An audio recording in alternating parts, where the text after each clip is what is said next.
आज हम कक्षा 6वीं गणित का एडगेट अभ्यास पुस्तिका अध्याय 2 देखेंगे।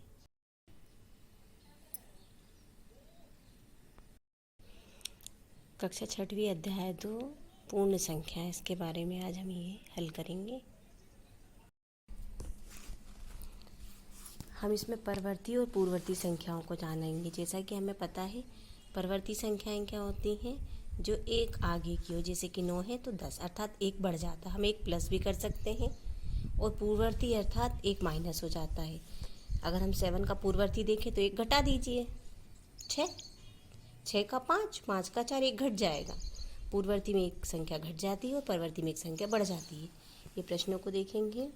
इसमें हमें लाभ बताना था, तो आम का मूल्य हमने लिखा, आम का विक्रय मूल्य लिखा, और लाभ के लिए विक्रय मूल्य से क्रय मूल्य को घटाते हैं।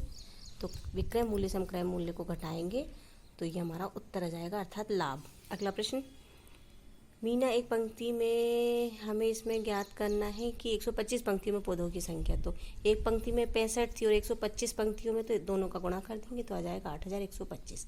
अगला प्रश्न देखते हैं हम, इन दोनों के योग में हमें ये जोड़ना है। तो इन दोनों का हमने योग किया, फिर उसमें हमने ये जोड़ दिया, तो ये आ गया 4681।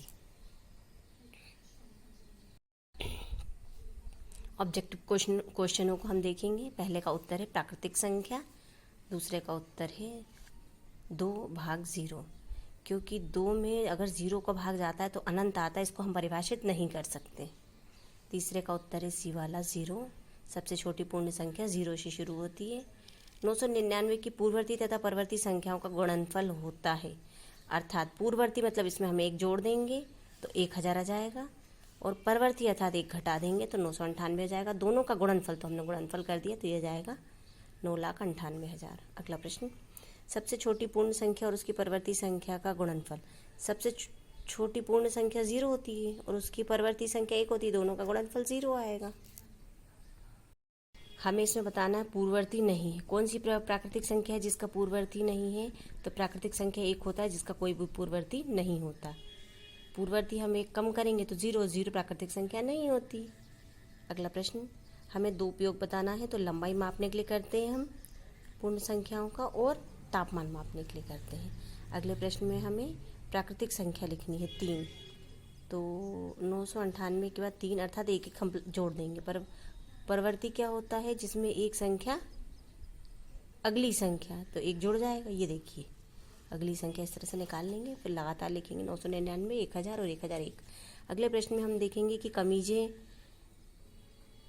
इतनी थी 2,16,315, पतलून थी 1,82,336, जैकेट थी 58,704, और कुल बताना है, सबको जोड़ देंगे, ये उत्तर आ जाएगा। अगला प्रश्न देखते हैं हम।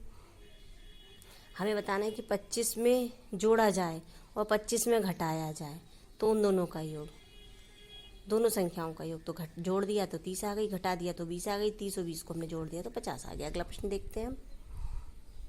हमें इसमें बताना है कि 2 अंकों की जो संख्या है उसकी पूर्ववर्ती संख्या एक संख्या ही हो। तो 2 अंकों की जो सबसे छोटी संख्या होती है वो होती है 10, और 10 की पूर्ववर्ती होती है 9, जो कि एक अंक है, अतः सबसे छोटी संख्या होगी 10। इसका उत्तर है 10।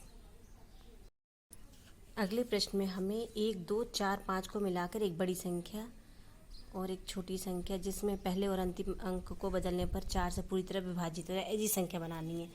तो हमने इसको मिलाकर एक संख्या ये बनाई, और फिर उसको पलटने पर ये संख्या बनाई।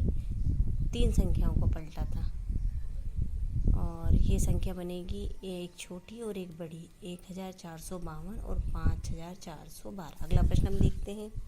अगले प्रश्न में हमें घटाव एवं भाग, जोड़ घटाव गुणा एवं भाग में से किसी एक संक्रिया किन्हीं 2 पूर्ण संख्याओं में लागू करने पर सदैव पूर्ण संख्या प्राप्त होती है, कारण बताइए। तो घटाव एवं भाग, क्योंकि घटाव एवं भाग में से 0 6 से छोटी संख्या भी प्राप्त होती है जो पूर्ण संख्या नहीं है।